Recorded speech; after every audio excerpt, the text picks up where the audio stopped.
सब काम पूरा। कथया पूर्व प्रसंग। पूर्व प्रसंग की पावन बेला में हम सब भक्त महाराज बड़ी पावन कथा कर श्रवण कर रहे थे।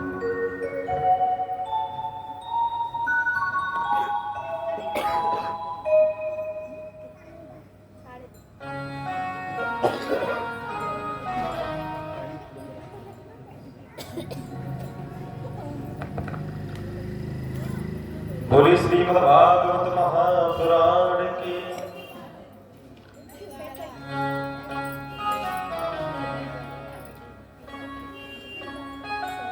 कल हम सब भक्तों ने मिलकर के महाराज बड़ी पावन भक्त ध्रुव की चरित्र की कथा का रसा श्रवण किया। जाये उत्तान पादस्य सुनीति सुरुचि स्तयो। महाराज किस प्रकार से 5 वर्ष की अवस्था में भक्त ध्रुव ने भगवान की पावन दर्शन की।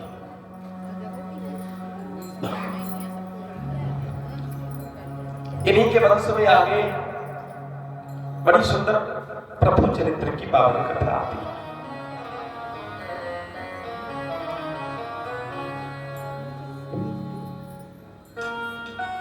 इन्हीं ध्रुव जी के वंश में महाराज भगवान के पावन आशीर्वाद से भक्त ध्रुव ने एक तो नहीं महाराज 36,000 वर्ष तक राज्य किया। इन्हीं के राज्य में एक हुए महाराज महात्मा आम राजा हुए, बड़े धार्मिक प्रवृत्ति के, भगवान के प्रति बड़ी श्रद्धा, बड़ा भाव, और बस इनके यहां दुर्भाग्य से महाराज इनके यहां एक पुत्र का जन्म हुआ, जिस पुत्र का नाम है वेद। महाराज ऐसा पुत्र इतना नास्तिक निकला, इतना नास्तिक निकला कि इसने महाराज पूरे राज्य में घोषणा कर दी, न यष्टव्यम न दातव्यम हंतायां सुरक्षा। न यष्टव्यम न दातव्यम, कोई कहीं न भगवान का पूजन करेगा, न भगवान की कथा, नहीं महाराज कोई भगवान का स्मरण।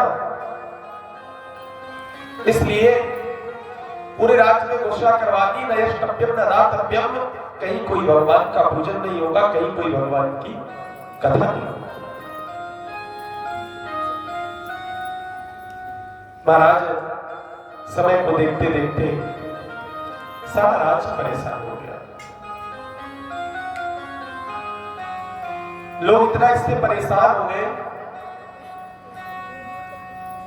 आज महाराज जब ये बड़ा हुआ, इसने क्या किया कि अपने पिताजी जो अंग है,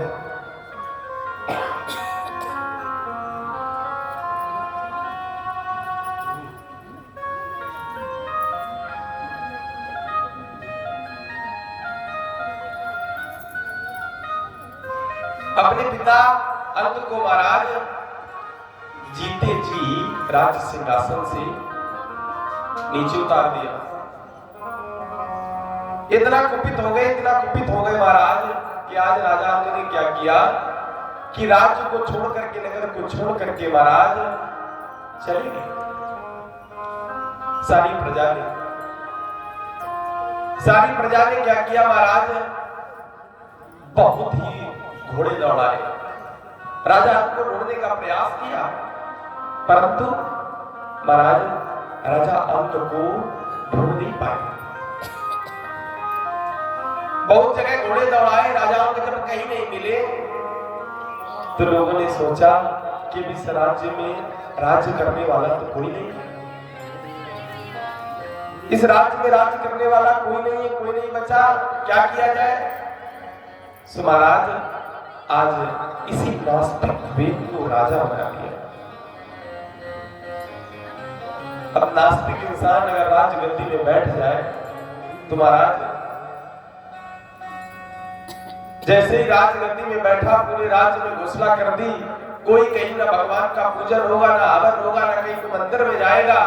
अगर पूजा होगी तो केवल और केवल वेद की होगी।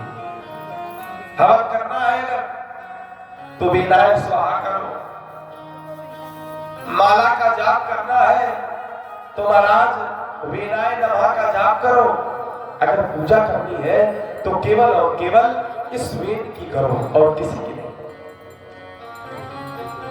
आज जब इस प्रकार की नगर में घोषणा हो गई, सारे नगरवासी बेचारे इससे बड़ा परेशान हो गए। इतना परेशान हो गए कि एक दिन सारे ऋषि महात्मा उन्होंने एक अपना झुंड बनाया। झुंड बना करके इस वेद के घर पर आए और कहा, वेद जो तुम्हारे पिताजी थे बड़े धर्मात्मा थे, बड़े भगवत भक्त थे और उन्होंने इतने सुचारू रूप से इस राज्य को चलाया और तुम महाराज जैसे ही इस राजगद्दी पर बैठे और अति शीघ्र तुरंत आपने ऐसी घोषणा करवा दी कि महाराज ना कोई भगवान का पूजन करेगा, ना कोई भगवान का भजन करेगा। आज जैसे इस प्रकार की घोषणा हुई, इस वेद ने कहा महात्माओं से, अरे तुम जिसकी पूजा करते हो आज तक क्या तुमको वो मिला? जिस भगवान की तुम पूजा कर रहे हो तुमने कभी उन भगवान को देखा? सारे ऋषि मुनि महात्मा समझ गए कि इसकी बुद्धि पर महाराज ये नास्तिक हो चुका है, इसकी बुद्धि खराब हो चुकी है, इसलिए इसको समझाना गलत है। एक ओंकार लगाई और महाराज जैसे ही ओंकार लगाई इस वेद का काम तमाम हो गया। अब इस राज्य में राज्य करने वाला कोई नहीं। जब राज्य में राज्य करने वाला राजा नहीं तो लोगों ने सोचा क्या किया जाए, तो महाराज आज मंथन किया, प्रजा ने मिलकर के मंथन किया। महाराज जब मंथन किया तो मंथन से एक निषाद नाम का बालक उत्पन्न हुआ। जैसे ही देखा काला कलूटा निषाद नाम का बालक, सारी प्रजा घबरा गई। प्रजा ने सोचा अगर इनको राजा बना दिया तो क्या होगा। सो महाराज आज पुनः फिर मंथन किया। जब पुनः फिर मंथन किया तो महाराज उस मंथन से प्रभु महाराज का प्रकट हुआ। बोली प्रभु जी महाराज की जय। प्रभु जी महाराज का प्रकट हुआ। आज प्रभु जी महाराज ने कहा, आदेश दो, मुझे किस लिए आपने मंथन से प्रकट किया? महाराज आज सारे ऋषियों मुनियों ने कहा, भगवान आपका आगमन हुआ है, आप अब बड़े श्रद्धा भाव से महाराज इस राज्य में कोई राजा नहीं, ये राज्य इसकी राजगद्दी सूनी पड़ी है, खाली पड़ी है, इसलिए कृपा करो आप भी इस राजगद्दी पर बैठो और सुचारू रूप से सुचारू व्यवस्था से इस राज्य को चलाओ। आज उन ऋषियों मुनियों ने महाराज प्रभु जी महाराज को राजगद्दी पर बैठा दिया। आज प्रभु जी महाराज अपने नगर में भ्रमण कर रहे थे। जगह जगह जाकर के लोगों से पूछा कि आपको इस राज्य में रहकर के किसी भी प्रकार की कोई समस्या तो नहीं? राजवालों ने कहा, प्रजा ने कहा कि सरकार समस्या तो कुछ नहीं है, लेकिन जो ये पृथ्वी है इस पृथ्वी से कई वर्षों से महाराज कुछ उगता ही नहीं, हम सब किसान बड़े परेशान हैं, इसलिए आप भी कुछ कृपा करो। प्रभु जी महाराज ने इस पृथ्वी को आदेश दिया। प्रभु जी महाराज ने इस पृथ्वी को आदेश दिया। आज महाराज प्रभु जी महाराज के आदेश से इस पृथ्वी पर हम आप जो देखते हैं गेहूं धान इत्यादि होता है, ये प्रभु जी महाराज की कृपा है। इसीलिए इनका नाम प्रभु पड़ा, क्योंकि पृथ्वी से अगर कुछ उगता है तो महाराज प्रभु जी महाराज की ही कृपा है। बड़ी सुचारू व्यवस्था से इन्हीं ध्रुव जी महाराज के वंश में आगे प्रभु जी महाराज ने राज्य चलाया। महाराज आज राजा परीक्षित ने सुखदेव भगवान से आदेश किया, भगवान कृपा करें, मैंने सुना है कि अपने यहां महाराज 3 भरत हुए। 3 भरत? हाँ, 3 भरत हुए। कौन कौन? एक मर्यादा पुरुषोत्तम भगवान श्री राम के भैया भरत, और एक शकुंतला नंदन पुत्र भरत, और एक महाराज जड़ भरत। इसलिए आप कृपा करें, मुझे भरत जी के चरित्र को बड़े संक्षेप में श्रवण करना। मुझे भरत जी की कथा का संक्षेप में श्रवण करवाए तो महाराज आज सुखदेव भगवान भरत जी की कथा का श्रवण करवाते हैं। बोली गोविंद भगवान की जय। बड़ी सुंदर भरत जी चरित्र की पावन कथा। आए तो परमात्मा का नाम, इसके बाद भरत जी की पावन कथा में प्रवेश करें।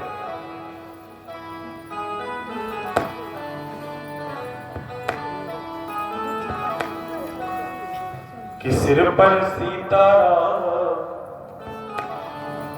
फिकर फिर क्या करना, क्या करना, क्या करना, क्या करना भाई क्या करना। कि सिर पर सीताराम फिकर फिर क्या करना, सिर पर सीताराम फिकर फिर क्या करना।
फिकर फिर क्या करना, तेरे सर पे सीता, फिकर फिर क्या करना।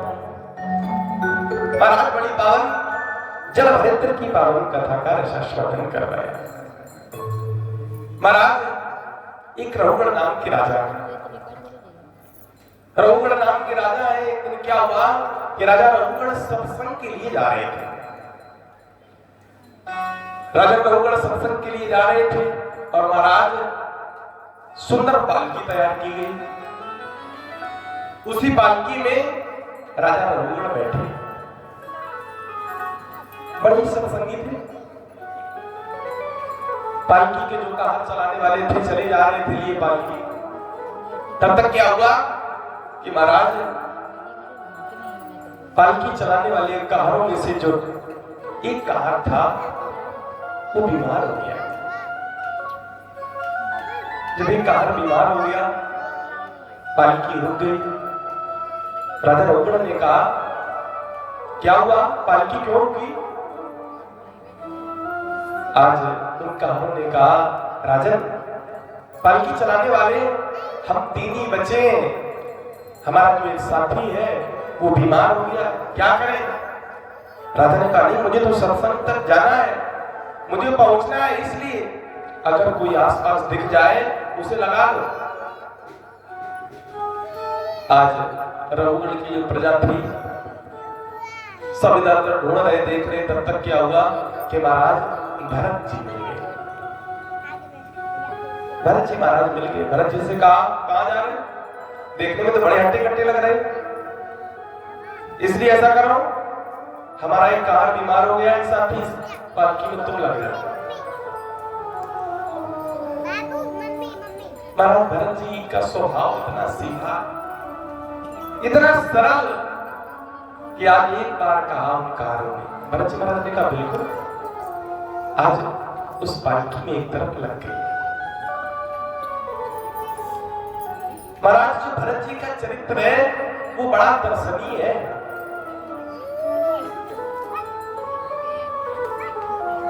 भरत का मतलब है केवल और केवल त्याग। जिसने अपने जीवन में त्याग किया हो हम उसे भरत कहते हैं। त्याग किसे कहते हैं? त्याग इसका मतलब ये त्याग नहीं होता है कि हमारे पास सुबह से शाम तक खाने के लिए कुछ ना हो और फिर हम ये कहें कि आज हमने भोजन नहीं किया, आज हमने भोजन का त्याग कर दिया, त्याग कर दिया। ये त्याग नहीं। त्याग ये है कि महाराज आपके सामने परोसी हुई थाली रखी हो, इसके बाद भी आप भोजन ना करें, उसे त्याग कहते हैं। भरत जी महाराज के जीवन में ऐसे त्याग है। मर्यादा पुरुषोत्तम भगवान श्री राम महाराज जिस समय 14 वर्ष के वनवास के लिए चले गए, भरत जी महाराज से कहा गया कि अब आप इस राजगद्दी को संभालें।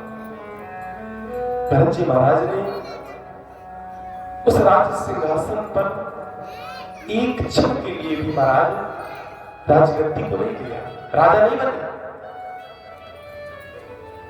और जब उनको पता चला कि आज मेरी मां के कारण हमारे भैया वनवास के लिए गए, तो महाराज दोबारा अपनी मां से भरत जी ने मां नहीं कहा, अपनी मां से मां तक नहीं कहा।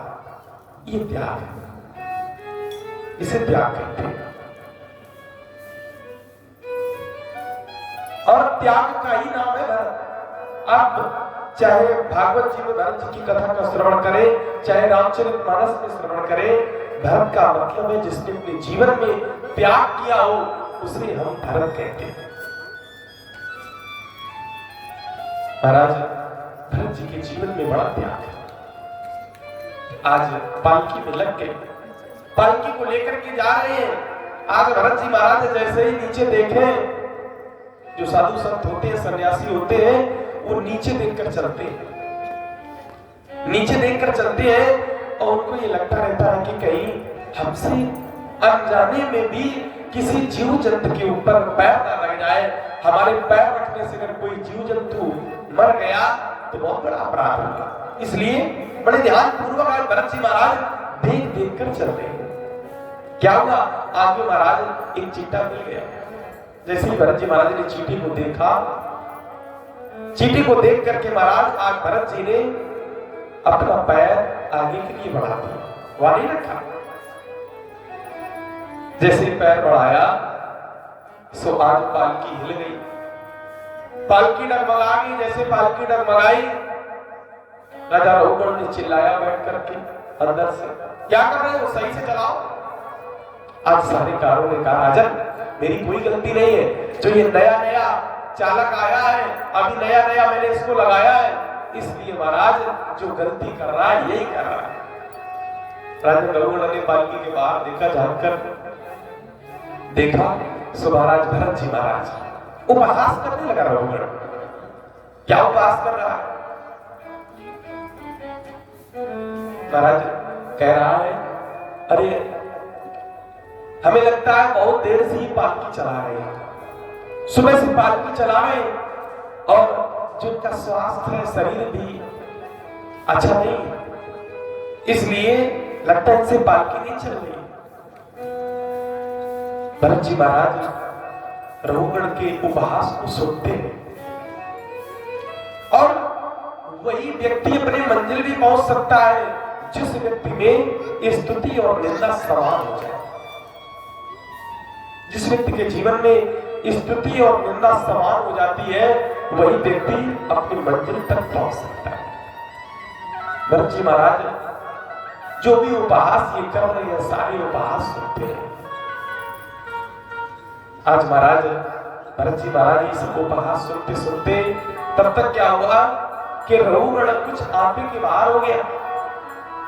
जब रघुगण आपे के बाहर हो गया, राजन भरत जी ने क्या किया, महाराज पालकी को एक तरफ रख दिया, पालकी को एक तरफ रख दिया। क्रोध आ गया और क्रोध में कहा, राजन रघुगण तुम राजा हो क्या, तुम्हें इस बात का घमंड है, तुम राजा हो, तुम्हें इस बात का घमंड है क्या, और तुमने एक बार कहा कि हमारी पालकी में लग जाओ और लग गए, इसका मतलब ये नहीं कि तुम बोले जाओ।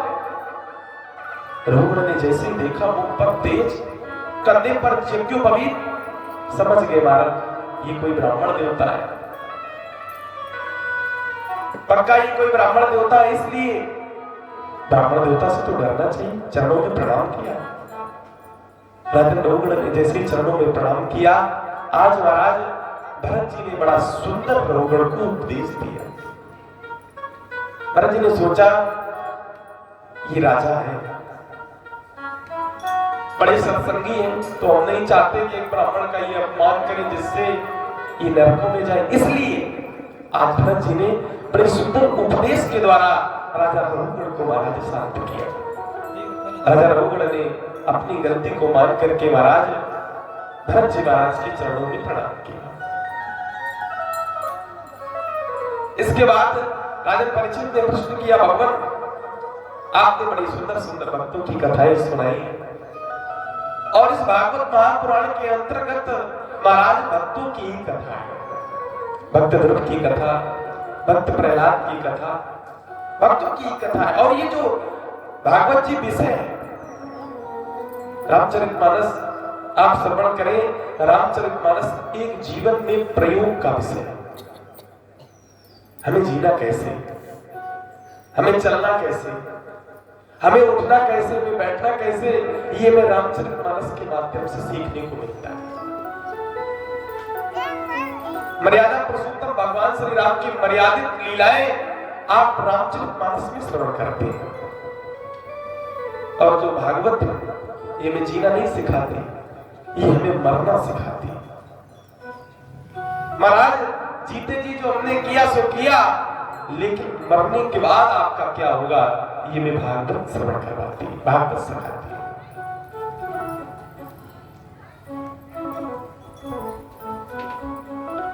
महाराज आप लोग सुनते होंगे, आपस में लोग कहते हैं अच्छा करोगे तो स्वर्ग में जाओगे, और अगर बुरा करोगे तो नरक में जाओगे। क्या नरक है? महाराज एक दो प्रकार के नरक नहीं, 28 प्रकार के नरक, 28 प्रकार के भागवत जी में नरक है। आप उन नरकों को जरा श्रवण करें। एक समय की बात है, भगवान श्री कृष्ण महाराज अपने समस्त सखाओं के साथ क्रीड़ा कर रहे थे, खेल रहे थे, एक गेंद का खेल खेल रहे थे। क्या हुआ महाराज,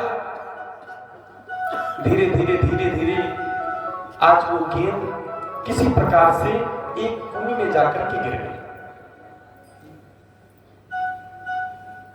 गेंद कुएं में जाकर के गिर गई। आज भगवान के जो भी सखा थे, श्री रामा, मनसुका, मदमंगल आदि दौड़ कर गए।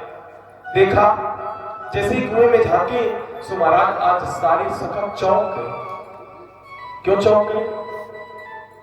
आज उस कुएं में महाराज एक विशाल काया का गिरगिट पड़ा था, विशाल काया का गिरगिट। आज जैसे उस गिरगिट को देखा सो सारे सखा आज उस गिरगिट को देख करके महाराज चौंक गए, दौड़ करके भगवान के पास आए। भगवान क्या हुआ? अरे उस कुएं में एक बड़ा सा गिरगिट पड़ा है। आज भगवान गए, भगवान ने जाकर के जैसे ही देखा सो उस कुएं में बहुत विशाल गिरगिट पड़ा। भगवान ने जैसे उस गिरगिट को स्पर्श किया। अच्छा ये बताओ गिरगिट क्या होता है? आप लोग जानते हैं गिरगिट किसे कहते हैं? कोई जानता? जानते भी होंगे तो चुप्पा बैठे। गिरगिट हम उसे कहते हैं, आपने देखा होगा जो छिपकली की तरह होता है, उसके पीठ पे एक लाइन होती है, जैसे हम गांव की भाषा में गिरदार कहते हैं, उसे ही गिरगिट कहा जाता है।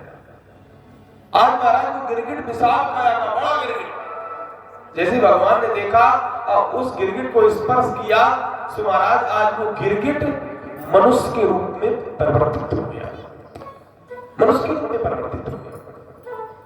भगवान ने उस गिरगिट से कहा तो कौन? आज महाराज उस गिरगिट ने भगवान को अपना परिचय बताया कि रघु नाम नरेंद्रो हम नको नाम नरेंद्रो हम यत्र लीला हरे रघु। बाबा तुम मुझे नहीं जानते, आप मुझे नहीं जानते। अगर आपने कभी दानियों के लिस्ट को पढ़ा होगा तो उसमें जो सबसे पहला नाम है वो मेरा ही है। भगवान ने कहा जब दानियों की लिस्ट में तुम्हारा सबसे पहला नाम है तो तुम इस कुएं में गिरगिट बने क्यों पड़े? दूसरा क्या परिचय दिया? अगर आपने कभी दानियों की लिस्ट को पढ़ा होगा तो उसमें जो सबसे पहला नाम वो मेरा है। तो भगवान ने कहा ऐसा तुमने कौन सा दान किया है, जरा मुझे भी तो बताओ जो तुम्हारा दानियों की लिस्ट में सबसे पहला नाम आता है, मुझे ही बताओ। आज बताया महाराज मैंने ब्राह्मणों को इतनी